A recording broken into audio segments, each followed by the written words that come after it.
Last night, I was invited by a conservative acquaintance of mine who I met last year to a conservative fundraising here in Tampa, Florida. And I went because why not? I'm new here again and I'm making new friends. As you guys know, I'm bi-coastal. I'll be 70% in Florida, 30% in LA. And so I thought, why not? Why not go out last night? And I had the time of my life. And when I got home, it made me wanted to write a paper on the difference between the conservatives in Florida and the liberals in LA. Okay? And I want to share that with you. From my point of view, let's just make that very clear because people like to argue with me on my page. It's my page. I will block you. And also, just so you guys know, I'm not afraid of getting canceled anymore because I have nothing to lose. I've already gotten canceled. I don't want any brand deals. Like, I will literally block you and you will never see my page again. Okay? Okay. Now, remember, I've only been transitioning back to Tampa for the last 3 years. So these are all very new views of mine. But I wanted to extrapolate from last night specifically, just being in that event specifically. Okay, and been around liberals my whole life, my whole adult life, 12 years in LA, been around liberals. So the first thing I noticed is that conservatives are much more tolerant than liberals. And you would like to, and as a person who grew up a staunch liberal, you would like to believe that it's the other way around. We've been told that, Republicans and conservatives are not tolerant of anyone, of any views. But in the 4 hours I spent at this event last night, I got the feeling that they're the most free-thinking people I've ever met. Whatever goes is like their ideology. I think conservatives just want to be left alone. Don't touch my guns. Don't touch my money. Leave me alone. Because I was quite shocked that at this event, there were Muslim conservatives, there were gay conservatives, there were trans conservatives. I met a trans lady there. I was very shocked because I thought those people did not exist in the conservative party. And I felt so free to say anything I want, whenever I wanted. As a matter of fact, I was explaining to them that I was canceled. And I was trying to explain to them what cancellation means. And it was like such a foreign concept to them. And I remember one of the gentlemen said to me, the last time we had a group of people who controlled how people talk, what they do, when they do it, we call them the Nazi group. But now we just call them the left. And it was such a jarring moment. And I contrast that to liberals, and in LA, I'm sure there are Republicans there, but you don't meet them. Everyone's a liberal in Hollywood. Where if I go to any party, I have to watch what I say, how I say it, when I say it, right? And I wrote this down. Liberals are the ones who will explode with anger if you have just a slight bit of difference in opinion. They also seem to forget their individuality. Their emotions mimic their friends, their teachers, their parents, and especially social media is the catalyst to their groupthink. Right? You have to think, everybody in the liberal world have to share one brain. They're all a monolith. If you dare even ask a question, if you dare even make a mistake, your life and your career could be over like that.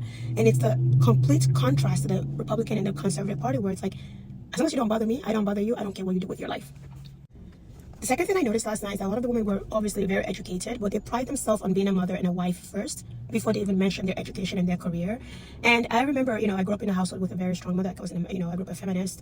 And we were having a discussion yesterday, and I said to one of the ladies, like, can we even define what feminism is anymore? Because what it is now is that if you don't work yourself to death, if you don't try to act like a man, if you don't swear like a man, talk like a man, act like a man, and have 10 different baby daddies and do whatever you want as a woman with your body, then you're not a feminist. If you choose to just have a husband and stay home and have kids, you're not a feminist.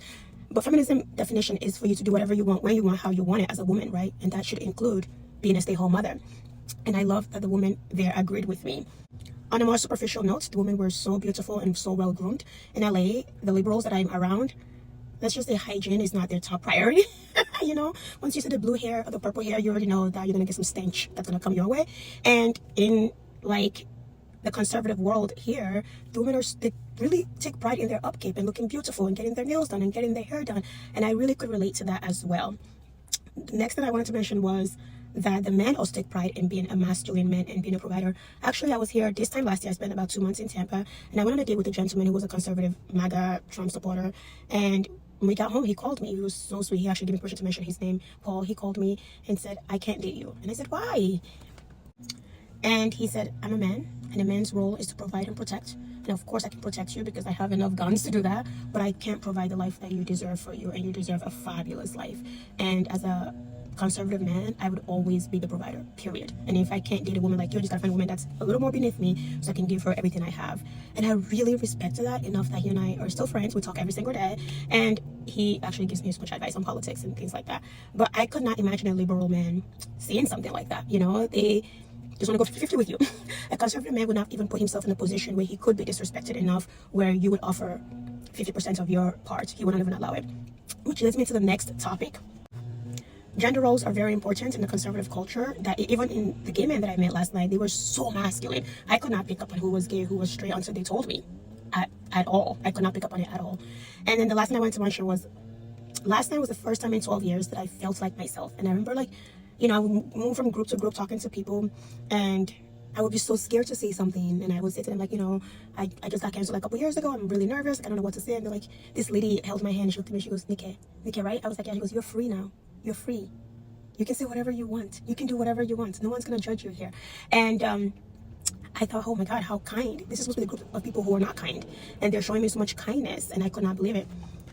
What I also noticed in the 3 years that I've been transitioning to Florida is that when a conservative is racist or sexist, whatever, any of the East, they let you know within seconds of meeting you. So you know what you're like, oh, okay, you're racist, cool, I don't ever have to hang out with you. But a liberal will be racist and hang out with you every single day. But threaten them once, or like let jealousy comes into that friendship a little bit, and that racism will jump out to bite you, okay? Which also leads me to like the friendships that I'm cultivating here, who are mostly conservatives, because it's Florida, everyone's a conservative, in comparison to LA. The friends I make in LA, no matter how successful they are, they will always ask for handouts. They will come into my space and they will touch my stuff and say, can I have this? Can I have this skincare? Guys I'm dating will ask for skincare. They will always ask for something, right? They're always asking for something. Which last night made me start thinking, like, what could possibly be the reason why conservative people that I met here, if I offer skincare, if I offer makeup, if I offer my dress to the girls, they're like, no, it's okay, I can afford it. And I think it's because conservative believes, you know, that they're self-governing. They practice radical accountability. They believe it starts with them first, and whatever changes they can make in their life would affect them, and then they can make their way up to like the president, right? But liberals and Democrats believe that everything is everyone's fault. It's the government's fault for sure, and then they're just like helpless little being that can't do anything by themselves. And so the handout thing, where my friends in LA would just ask for things constantly, like, oh, like, they would never offer to pay, I'm always the one paying at every dinner, at every lunch. It's because that is the mentality overall of someone who's a liberal, is that you're supposed to give them something. Like, their head is like this constantly, right? And the inverse is true for the average conservative, believes that they're supposed to work for everything and earn everything that's given to them. So when I will offer, as I'm moving into my place, I will offer anything, they will say, no, we didn't earn that. Like, you can sell it to me. Do you want to sell it? Do you want to sell it? And I remember, like, when I was moving out of LA, how many people who came and helped me move, and they would just grab things, put it away, and then just take it with them, you know? And that contrast was very jarring to me. And I really respect the fact that, like, none of them would take anything from me unless I sold it to them. Like, they're like, you have to sell it to us. Even if it's like a La Mer cream, they're like, yeah, sell it. Make money. Make money. Why do you want to give this to me? I can go to church and collect free things if I want to. That's another thing. They're really big on community, and there's no individualism in the conservative culture when it comes to like helping each other, which starts usually in their church. I just think the left's moral superiority to everyone is so detrimental to society in general, where there will always be someone more progressive than you. They can't even get along within each other because there's always someone who's more progressive. And if you don't agree with how progressive that person is, then you're canceled and your career is over, your life is over. You're not allowed to have a different opinion. And I also wrote this down. If your opinions only make sense in the absence of disagreement, you're not educating, you're indoctrinating, you're creating a cult. The left is very open and friendly to people of all shapes and colors, as long as you think just like them, you act just like them. That's not tolerance, that's tribalism. That's it. That's what I've learned so far between the two groups. I cannot believe how free I felt. I feel like a shackle was taken off my legs. I felt like, I told them, I feel like I've been in prison for 12 years and I feel free. I didn't even know that these many black conservatives existed until last night. And I was talking to them, the black conservatives that were there, and I just said, this is the first time I felt as an adult free. I feel like I can be myself, because in LA, if you're talking, within 3 seconds, someone's going to correct something that you're saying. There's always a slur. There's always a new word that becomes a slur. That was not a slur 24 hours ago, but it's a slur today. And at this event, everyone was like throwing slurs around. The gay people, they were calling themselves the F word. There were slurs just thrown around 24/7. And, you know, for a person who lived in a liberal world for 12 years, every time I would hear a slur, I would go, you know? And no one corrected anyone. No one said, you can't say that. Oh my God, you're a homophobe. Oh my God, you're racist. No one said that. People were just drinking, having fun, and you could say anything you want. Anything you want. Imagine what you can say, anything you want. With that said, I have concluded that conservatives are just happier people. Because imagine a world where you're self-governed, you practice radical accountability, in comparison to always being a perpetual victim. Someone's always doing something to you, the world owes you something, you're always carrying everyone else's problem in your head 24/7, and your problem here 24/7. You're always going through something. Every liberal I know in LA is always going through something. Every time you talk to them, they're going through something. They're on a ayahuasca trip. They're fixing this part of their life. They gotta go meditate. They gotta go, instead of finding God, they will never find God. They will find everything else but God. I gotta go for my crystals. I gotta go do my witchcraft. They're always broke and always going through something. And the conservatives I met in Florida are just so happy. And they're just so easy.